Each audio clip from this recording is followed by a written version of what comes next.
need for you to go just yet.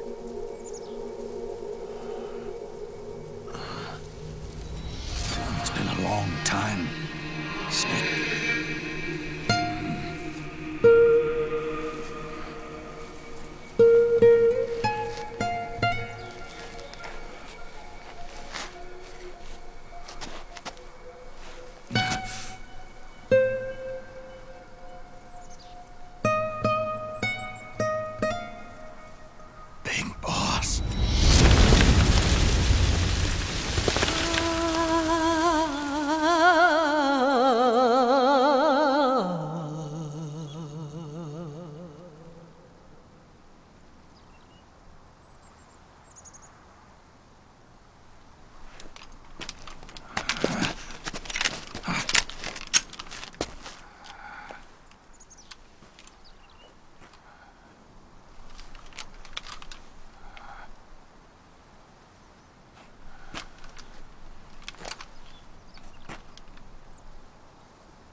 Let it go, my son.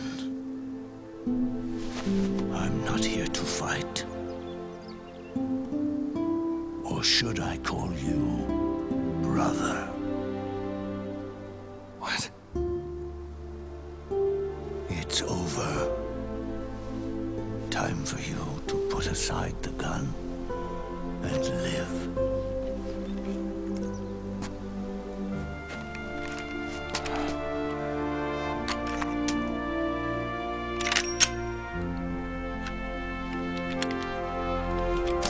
It all began with a bunch of old fools. Now, they've all passed away. Their era of folly is over. I'm the only one left, and soon I'll be gone too. How can you still be alive? That body, liquid burned on the Volta, wasn't mine. That was the body of a clone. Solidus.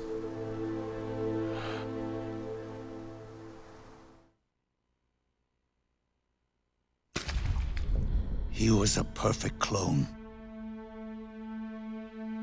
Zero and the proxy AIs that came after him were convinced that Solidus was me. I was implanted with nanomachines, kept in a state of eternal sleep by JD and the proxy AI. They had me sealed away completely, not only my physical body, but my will too. The technology was similar to what they used to restrain the B&B members you encountered. For me to wake again, the system had to be destroyed, one way or another. Ocelot and Eva wanted two things: to bring me back to life and to end the Patriots. That meant destroying the AI and killing the man, JD and Zero.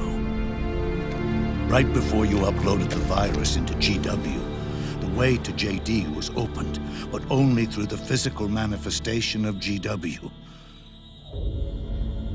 That's when we finally learned the location of this man, Zero. For me, and for them, for Naomi, nothing was more important. And it was for that they put their grand scheme into motion. Eva stole my body from them and reconstructed it by replacing the missing parts with pieces from Liquid and Solidus.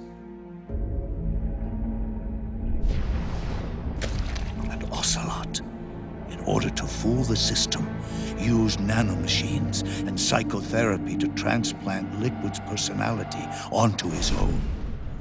He used hypnotic suggestion to turn himself into Liquid's mental doppelganger. For all our advances in nanotechnology, information and genetic control, they've never managed to control people at will, let alone turn one person totally into another.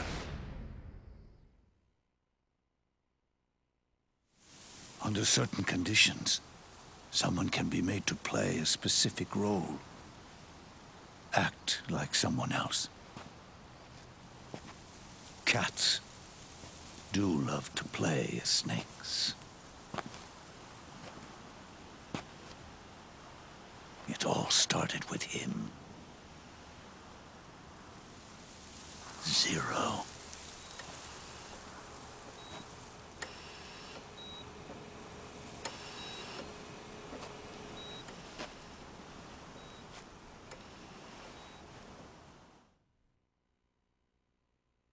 Zero grew old, and by the end his patriots were being run by a network without shape or form.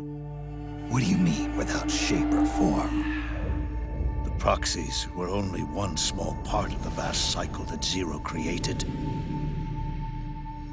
The corporations, for-profits, and research institutions that comprise the military-industrial complex were part of it too. They operated on budgets automatically allotted to them by the proxies.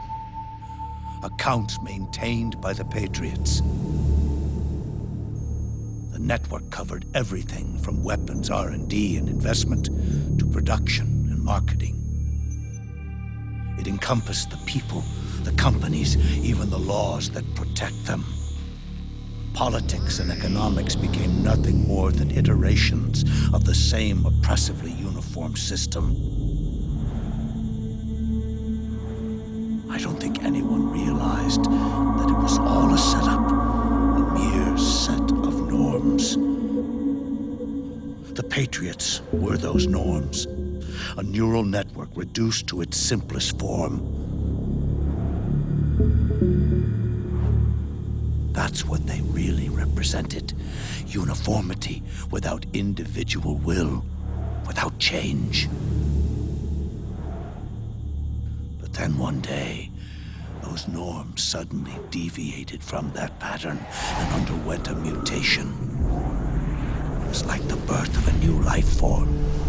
The system found a new way to propagate itself. War.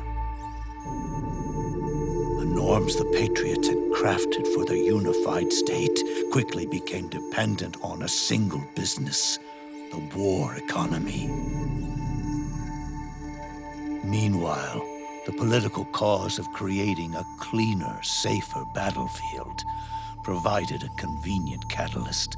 By then, the system was no longer being steered by Zero's will, or anyone else's. It was then that the norms, manifested as AIs, the inheritors of Zero's will, began to reproduce and take on a life of their own. Zero's original intent was to carry on the boss's will and establish a unified world state, an inside world. But his successors failed to carry on his will. Eventually, JD became the very age itself, propagating its will as it pleased, and this age chose to act through economics instead of nation-states. Powered by the industrial and digital revolutions that came before it, this age gave birth to a twisted economic revolution, a battlefield revolution. It created a new world without substance. In this new world, there were no ideologies, no principles, no ideals, not even the thing she treasured most, loyalty. There was only the war economy. It was a colossal error in judgment, one Zero couldn't possibly have foreseen.